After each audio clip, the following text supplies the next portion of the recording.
Promised to be a lot shorter than what you just watched. I won't take it personally if you've never heard of me. I'm the new senator from the great state of Michigan, where I grew up. I've been in public service my entire life because I happened to be in New York City on 9/11 when the Twin Towers came down. Before the smoke cleared, I knew I wanted to make a life in national security. I was recruited by the CIA and did 3 tours in Iraq alongside the military. In between, I worked at the White House under President Bush and President Obama, 2 very different leaders who both believed that America is exceptional. You can find that same sense of patriotism here in Wyandotte, Michigan, where I'm speaking from tonight. It's a working class town just south of Detroit. President Trump and I both won here in November. It might not seem like it, but plenty of places like this still exist across the United States. Places where people believe that if you work hard and play by the rules, you should do well and your kids should do better. It reminds me of how I grew up. My dad was a lifelong Republican, my mom a lifelong Democrat. But it was never a big deal because we had shared values that were bigger than any one party. We just went through another fraught election season. Americans made it clear that prices are too high and that the government needs to be more responsive to their needs. America wants change, but there's a responsible way to make change and a reckless way. And we can make that change without forgetting who we are as a country and as a democracy. So that's what I'm going to lay out tonight.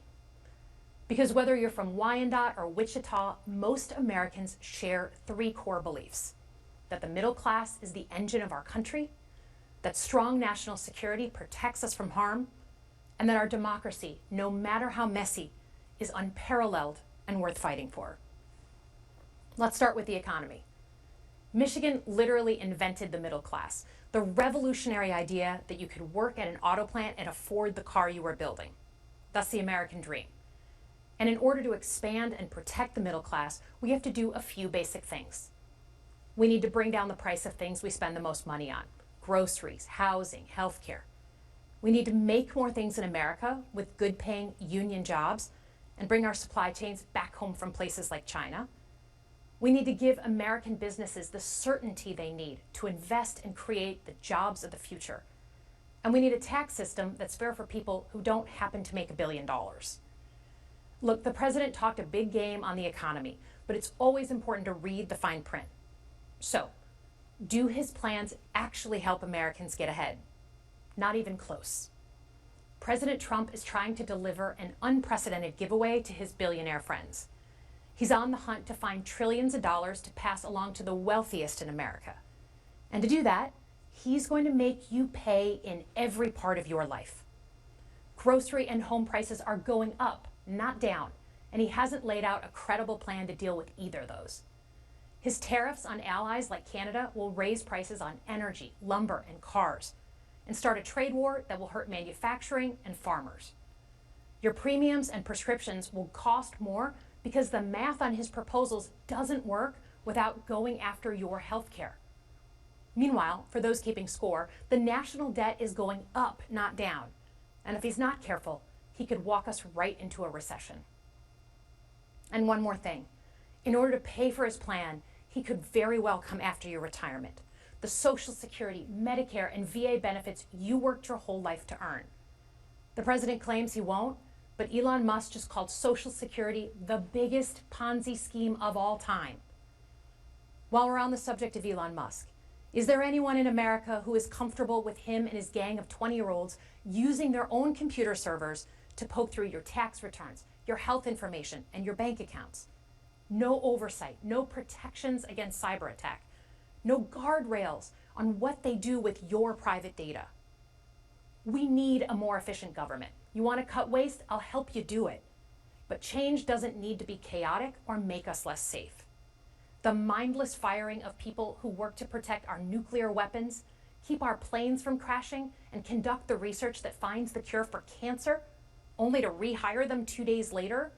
No CEO in America could do that without being summarily fired. Okay, so we've talked about economic security. How about national security? Let's start with the border. As someone who spent my whole career protecting our homeland, every country deserves to know who and what is coming across its border. Period. Democrats and Republicans should all be for that. But securing the border without actually fixing our broken immigration system is dealing with the symptom and not the disease. America is a nation of immigrants. We need a functional system keyed to the needs of our economy that allows vetted people to come and work here legally. So I look forward to the president's plan on that. Because here's the thing, today's world is deeply interconnected. Migration, cyber threats, AI, environmental destruction, terrorism. One nation cannot face these issues alone. We need friends in all corners, and our safety depends on it. President Trump loves to say peace through strength. That's actually a line he stole from Ronald Reagan.